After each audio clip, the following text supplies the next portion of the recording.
everybody. This is Tyrone back with Tech Life. And in today's video, I wanted to talk about AT&T and them really focused on pushing their network advancements to the max. They are really looking at improving the network more than ever. So in the years 2013, 14, 15, and 16, AT&T kind of took a step back on network advancements because they had their money tied into two big purchases.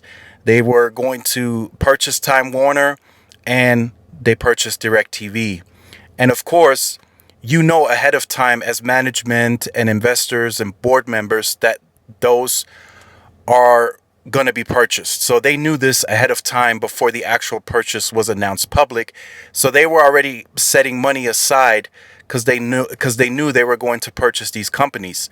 So the network investment kind of took a step back. But now, ever since they got the FirstNet and they kind of see that their moneymaker is the wireless, the core business, they are now really pushing to the limit.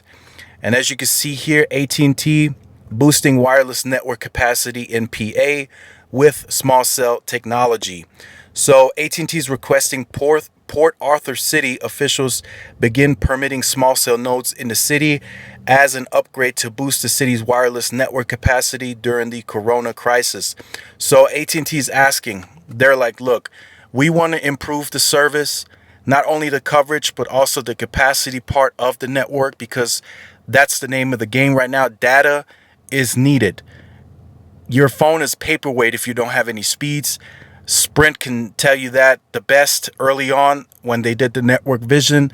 They started the network off with just band 25, and that was not enough. That was not enough capacity to go around for all of the streaming apps that we have today, all of the delivery service apps, the Uber apps, not enough. AT&T knows that, and they're pushing. They're pushing heavy to get the C-RAN infrastructure up. So there's several steps that go into that. You got to build a hub. With that comes front haul, which is essentially going to bring the back haul to the sites. So there are several steps that go into placing the C-RAN infrastructure throughout cities, blocks, urban areas, wherever they want to place them.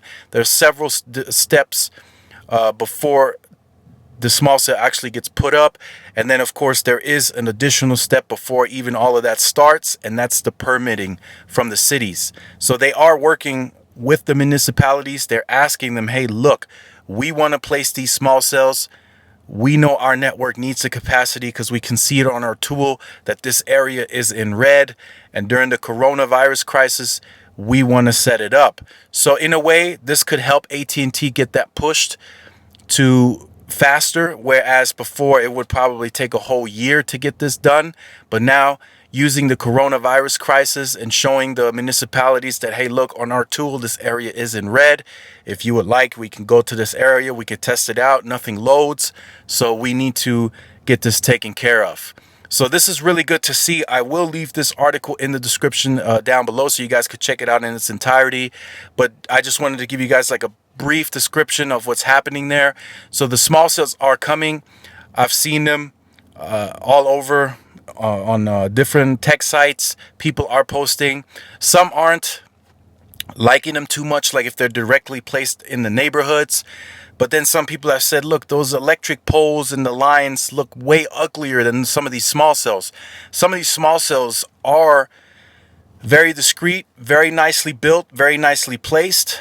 Some aren't. That's just, the contractor messing that up. But in a lot of places, the small cell infrastructure looks very nice, in my opinion. Sometimes using the strand mounts, they are able to place them right along those electric lines. So you really can't spot them unless you're familiar with what it looks like. So there are several workarounds to make it less intrusive.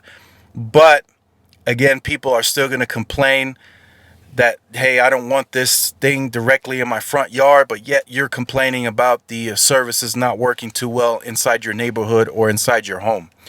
So let me know what you guys think about this in the comment section down below. Just wanted to make this video letting you guys know AT&T is working, but a lot of the carriers, if not all of them, are dealing with those issues from the counties and municipalities that they aren't letting them permit small cells or put any infrastructure additionally besides what's already on air. In fact, the issues that my cities, that the carriers are dealing with the municipality here in El Paso, they have a city ordinance in place that any wireless infrastructure has to be 2,500 feet apart. So for cell sites, that works. That's about a half a mile, so that's not too bad. Of course, they wish they could, make it like 1,500 feet, but 2,500 feet is not too bad.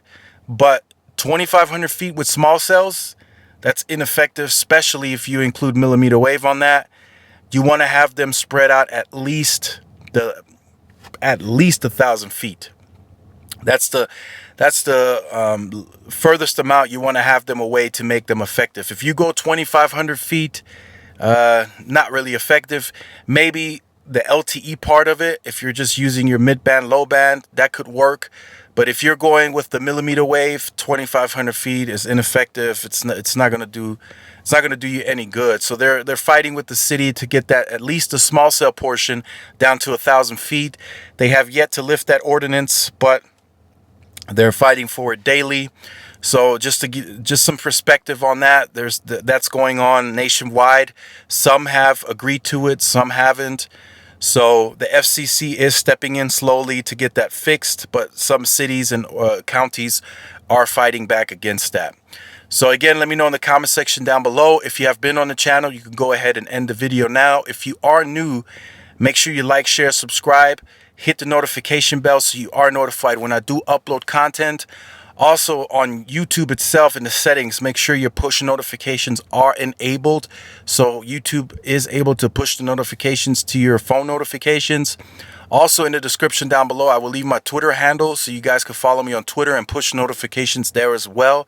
So you guys have two platforms to get the videos the moment they launch. And this is Tyrone with Tech Life, and I will see you guys in the next video. Peace.